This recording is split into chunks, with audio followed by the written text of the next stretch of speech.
Assalamualaikum warahmatullahi wabarakatuh. Perkenalkan di sini saya Muhammad Tafa Hanif dengan NIM 20 12 15 29 akan mempresentasikan hasil tugas proyek dari matkul tugas proyek e-commerce yaitu sistem informasi penjualan masker pada toko grandeza.id berbasis website. Di sini saya akan menjelaskan tentang kebutuhan fungsional dan juga demo dari aplikasi tersebut. Yang pertama, kebutuhan fungsional. Kebutuhan fungsional yang pertama yaitu untuk user admin. Admin di sini dapat memasukkan data berbagai macam barang berdasarkan kode, nama, harga, jenis, dan satuan. Kemudian admin juga dapat mengelola data barang baru. Eh, Intinya itu CRUD. Kemudian admin dapat melihat data transaksi pembelian pelanggan berdasarkan kode transaksi, nama pelanggan, barang, tanggal, dan jumlah. Kemudian admin juga dapat memvalidasi data pembayaran dari pelanggan. Admin juga dapat menyimpan data transaksi penjualan. Admin juga dapat melihat semua laporan. Laporan di sini ya maksudnya itu laporan penjualan untuk penjualan harian, penjualan bulanan, dan juga penjualan tahunan. Kemudian kebutuhan fungsional yang kedua yaitu kebutuhan fungsional pelanggan. Pelanggan di sini dapat menambahkan data barang ke dalam keranjang. Pelanggan dapat menyimpan data barang ke dalam keranjang. Pelanggan juga dapat menghapus data barang ke dalam keranjang. Pelanggan juga dapat mengupdate untuk kuantitinya data barang dalam keranjang.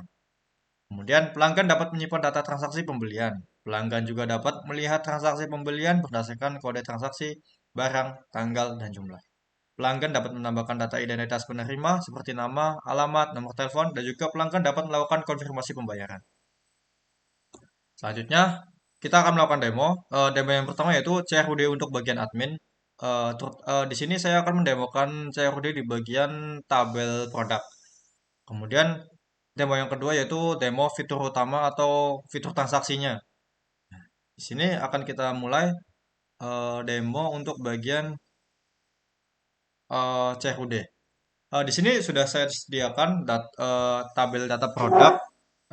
Di sini saya akan coba menambah data produk. Yang pertama kita coba masker medis triple Orly isi 50 PCS. Stoknya 15, beratnya 350 dengan harga 16.000. Isinya uh, masker medis Orly. Dan fotonya saya sudah menjadikan beberapa foto. Kita akan coba simpan. Data akan ditampilkan. Kemudian akan kita coba edit. Misal jadi seperti ini. Untuk stoknya kita jadi 10. Beratnya jadi 120. Harganya kita ubah jadi 25.000. Ini coba hijab isi 50 PCS untuk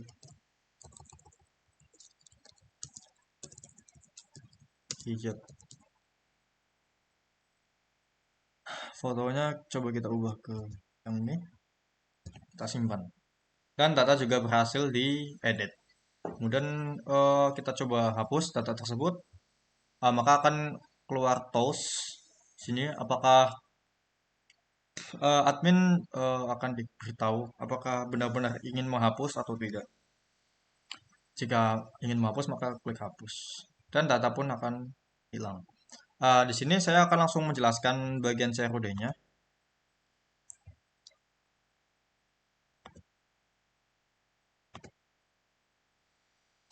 Yang pertama, untuk saat tambah produk, eh, sini untuk tampilannya. Di sini ada terdapat beberapa form.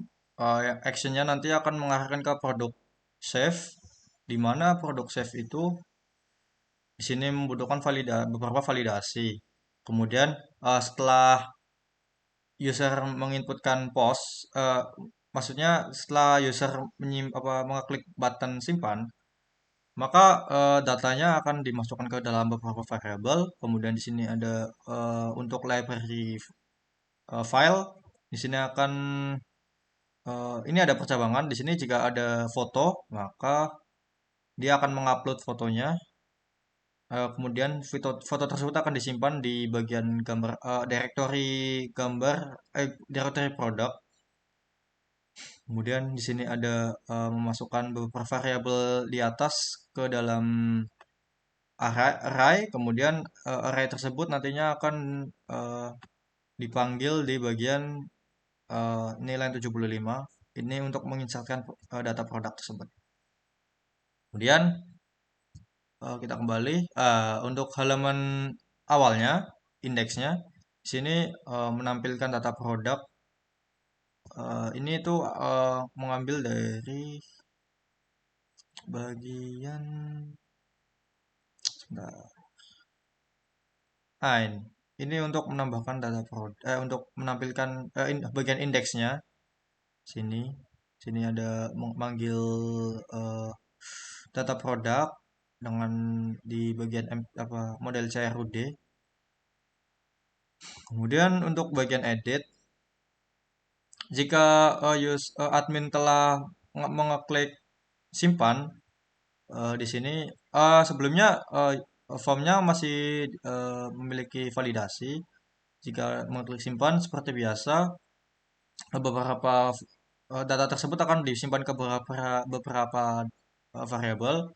Kemudian ada library untuk file. Jika ada foto, maka di sini akan menghapus data foto yang sebelumnya, sehingga tidak akan memberatkan memori. Kemudian di sini foto yang baru akan disimpan di directory produk. Kemudian ada beberapa variabel yang dat- data yang akan diubah akan dimasukkan ke dalam array yang kemudian akan diupdate. Memanggil mcrud untuk mengupdate data tersebut berdasarkan ID.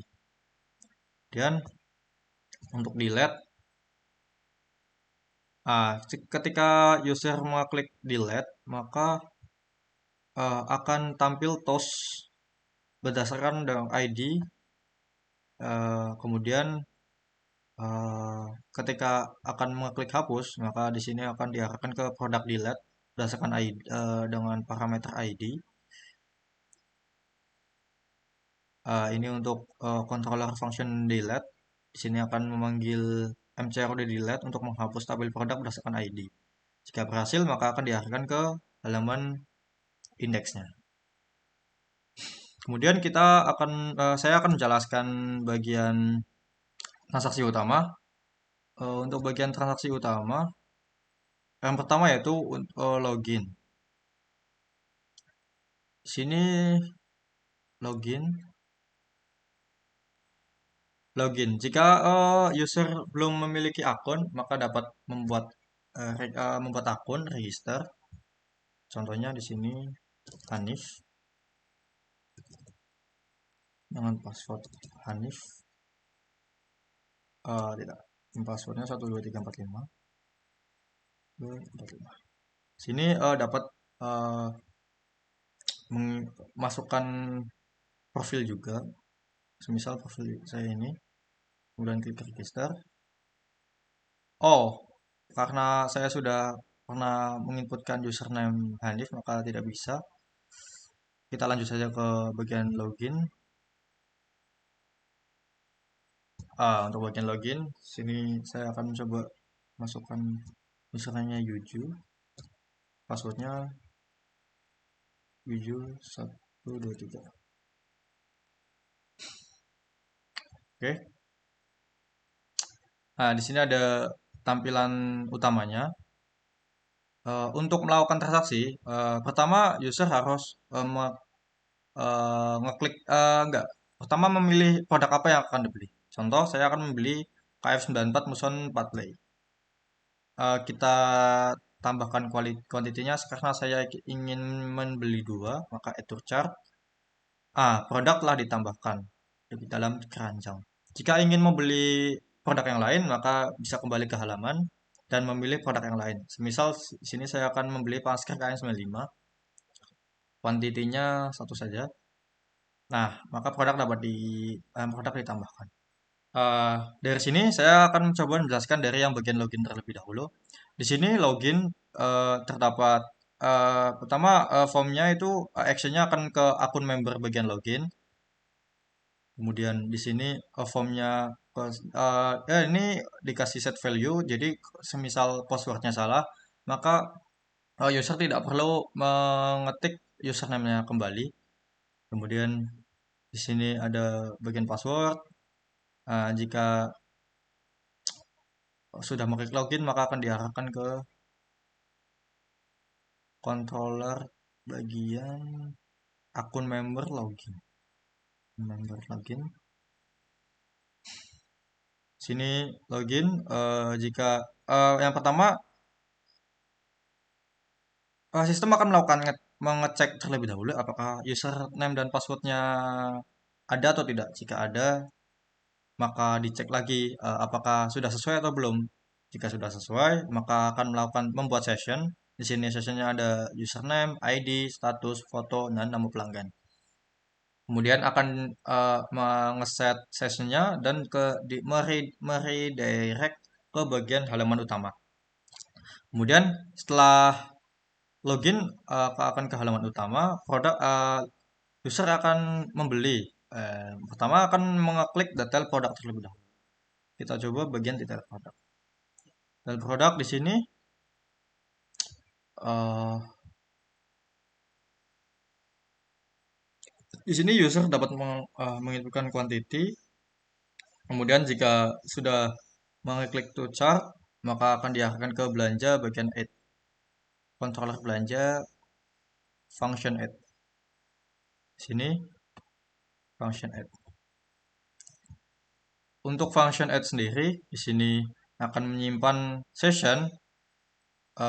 Di sini tuh nyimpan session untuk ngecek apakah sessionnya ada atau enggak. Kan kalau misalnya nggak ada, nanti jika user belum login, maka user belum bisa melakukan fitur transaksi tersebut. Kemudian menyimpan data quantity, ID, dan juga stok. Kemudian di sini akan melakukan cek. Jika quantity yang dimasukkan lebih dari stok yang disediakan, maka akan mengeluarkan error, yaitu stok yang diinputkan melebihi stok yang disediakan. Contoh, di sini masker medis Orly 3 play. Saya inputkan 6, maka akan mengeluarkan output stok yang diinginkan melebihi stok yang tersedia. Sesuai. Kemudian jika kedua kondisi ini terlewati, maka akan melanjut ke kondisi yang ketiga, yaitu proses menambahkan ke dalam chart. Di sini akan mengambil data produk berdasarkan ID yang dikirimkan. Sini mengambil data nama produk, harga, dan berat dari tabel produk yang ada pada database. Kemudian di sini akan menyimpan data post untuk kuantitinya. Kemudian eh, memasukkan data ke dalam chart, kemudian session produk ditambahkan. Kemudian untuk hapus, enggak, kita akan coba update data. Sini update tinggal user tinggal mengeklik saja, maka datanya akan terubah sendiri bagian berat dan juga subtotal, total dan juga total beratnya akan terubah sendiri. Sini saya menggunakan JavaScript. JavaScript-nya sebagai berikut. Sudah bagian chart. Nah, ini sini akan mengambil di sini ada parameter objek dan row ID. Mengambil row ID-nya, kemudian objek ini untuk kuantitinya. I mean from quantity. Kemudian bagian belanja. Ini untuk controller function update-nya. Dia akan mengambil row ID dan juga quantity. Kemudian jika row ID dan quantity tidak kosong, maka akan mengupdate data quantity-nya berdasarkan row ID. Kemudian untuk hapus, untuk hapus yang pertama yaitu ada hapus satu produk dan hapus keseluruhan chartnya. Yang pertama ada hapus produk. Di sini saya akan coba hapus masker KN95. Nah, maka data akan dihapus. Di sini untuk controllernya, eh, dia akan controller function memiliki parameter ID di mana nantinya akan menghapus data berdasarkan raw ID di dalam pada chart tersebut. Kemudian di sini ada clear. Clear ini untuk menghapus keseluruhan data dari chart. Karena di sini saya akan coba clear chart, maka datanya akan hapus atau hilang dan akan mengeluarkan toast yaitu keranjang kosong. Di sini akan saya coba kembali untuk transaksinya. Kemudian kita lanjut ke bagian checkout. Di checkout sendiri di sini ada, oh ya, di sini saya menggunakan API Raja Ongkir sehingga tidak membutuhkan database untuk pengirimannya, untuk kurirnya. Pertama ada memilih provinsi, semisal Jogja, kotanya Sleman, ekspedisinya JNE, paketnya yang paling murah aja. Atas namanya Hanif, teleponnya sekian, alamatnya Ringin, kode posnya. Nah, sini disediakan eh, produk apa yang dibeli, kemudian ada nomor ordernya, subtotal, berat dari keseluruhan order, kemudian ada ongkirnya dan juga total bayar pelanggan yang harus dibayarkan. Di sini saya akan menjelaskan bagian halaman ini, yaitu halaman yang pertama kan ini menampilkan data apa chart tadi, kemudian ada alamat pengiriman, form alat pengiriman, dan jika melakukan checkout maka akan diarahkan ke, oh ya, di sini ada script untuk API-nya. Bagian aja. Nah, ini udah checkout. Ada validasi untuk alamat pengirimannya, jadi nggak boleh ada yang kosong. Di sini ada check session. Kemudian jika validasinya jalan, maka akan menampilkan ini. Kemudian data jika melakukan mencet checkout, maka data akan disimpan ke dalam beberapa variabel. Kemudian eh, data yang awal ini akan disimpan ke bagian tabel transaksi. Bentar. Untuk model transaksi yang pertama, di sini M transaksi simpan transaksi. Simpan transaksi ini akan menyimpan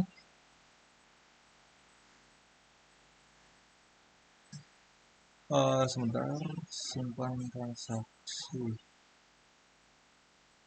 Ini dia akan menginsertkan ke bagian tabel transaksi. Kemudian ada array, ada data lagi untuk nomor order dan status order akan disimpan ke data konfirmasi, tabel konfirmasi. Ini tabel konfirmasi. Kemudian di sini untuk menyimpan dari detail produk, detail transaksinya. Isinya yaitu produk dan juga kuantitinya. Akan disimpan ke tabel detail transaksi. Kemudian jika proses sampai sini selesai, maka akan chartnya akan dihapus dan ke redirect ke bagian pesanan saya. Pesanan saya ini tampilannya seperti ini.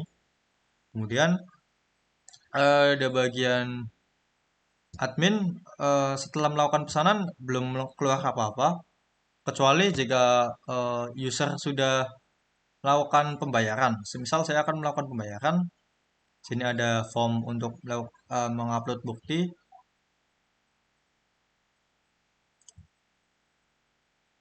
Misal buktinya seperti ini, kirim. Di sini bukti pembayaran berhasil diupload. Di sini akan menunggu konfirmasi dari admin. apakah sudah sesuai apa belum, dan admin akan muncul. Cek bukti pembayaran, maka akan keluar buktinya. Jika sesuai, maka diproses. Maka pesanan akan diproses. Pada tampilan user, maka akan tampil seperti ini. Pesanan sedang diproses. Di sini akan saya jelaskan bagian pesanan saya. Di sini saya menggunakan satu halaman. Di sini saya hanya menggunakan tab sehingga untuk apa ya? Bahasanya tuh untuk mempersingkat saja. Jadi nggak perlu banyak halaman. Jadi di sini cuma berdasarkan apa namanya? eh, Berdasarkan status saja. Jika statusnya nol maka belum dibayar, jika satu maka sudah dibayar. Bagian transaksi. Nah, ini status bayar. Jika status bayar satu, maka eh, pada bagian admin akan muncul dan nanti konfirmasi. Kemudian jika berhasil diproses, maka bagian konfirmasinya akan berubah. Status ordernya menjadi satu. Di sini belum ada nomor resi karena belum diinputkan. Akan saya jelaskan bagian pesanan saya. Setelah ini saat melakukan pembayaran, sini ada form validasi untuk atas nama, nama bank dan nomor rekening. Kemudian akan memasukkan data ke bagian transaksi upload bukti bayar. Yang datanya nanti akan dimasukkan ke dalam transaksi.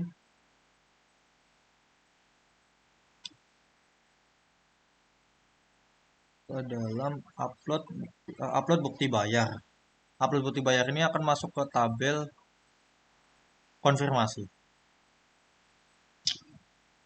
Jika sudah selesai, maka pada bagian admin akan melakukan jika pesanan sudah dibayar maka akan tampil datanya di sini. Kemudian admin akan mengecek. Jika sudah sesuai maka admin lakukan proses. Di sini ada session untuk mengecek session. Di sini ada mengubah data konfirmasinya menjadi satu suaranya menjadi satu. Kemudian ini untuk mengupdate datanya. Jika sudah selesai maka pesanan akan ke redirect pesanan ke bagian pesanan masuk. Jika transaksi sudah pesanannya sudah diproses dan akan dikirim dan sudah dikirim, maka admin tinggal lakukan kirim, memasukkan nomor resi dan kirim. Di sini saya menggunakan POS untuk apa form memasukkan resinya yang nantinya akan diarahkan ke bagian sini. Function kirim, di mana berdasarkan ID transaksi parameter ini untuk parameternya ID transaksi, check session, mengupdate data tabel konfirmasi dan status harusnya berubah menjadi 2. Dan akan di redirect ke bagian pesan dikirim. Untuk setelah dikirim, maka tampilannya akan seperti ini. Pesanan dikirim, statusnya dikirim. Jika pesanan sudah diterima, maka pelanggan dapat melakukan konfirmasi tersebut. Diterima, apakah pesanan Anda sudah diterima? Jika belum maka klik belum. Jika sudah, maka klik ya. Kemudian pesanan berhasil diterima dan transaksi pun selesai. Dan di sini ada histori transaksi. Maka bagian admin juga akan berubah. Pesanan dikirimnya jadi tidak ada datanya, menjadi pesanan tadi ini. Begitulah untuk proses transaksinya. Oh ya, saya belum menjelaskan untuk bagian yang diterimanya. Di sini ada check session, kemudian akan mengubah status ordernya menjadi 3 jika apa pesanan sudah diterima.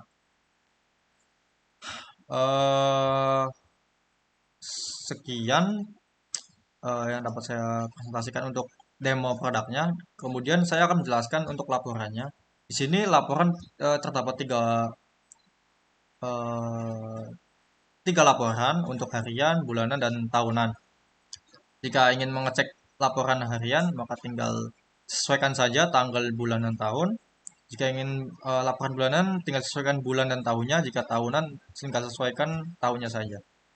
Tinggal cetak, maka akan keluarkan datanya. Di sini ada data nomor order, tanggal, dan juga total harga dan total keseluruhannya. Berikut adalah hasil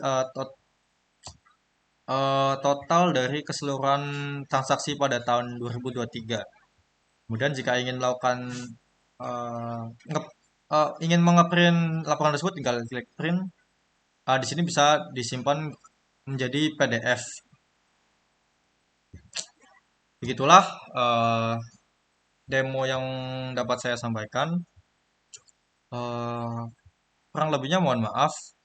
Eh, Assalamualaikum warahmatullahi wabarakatuh.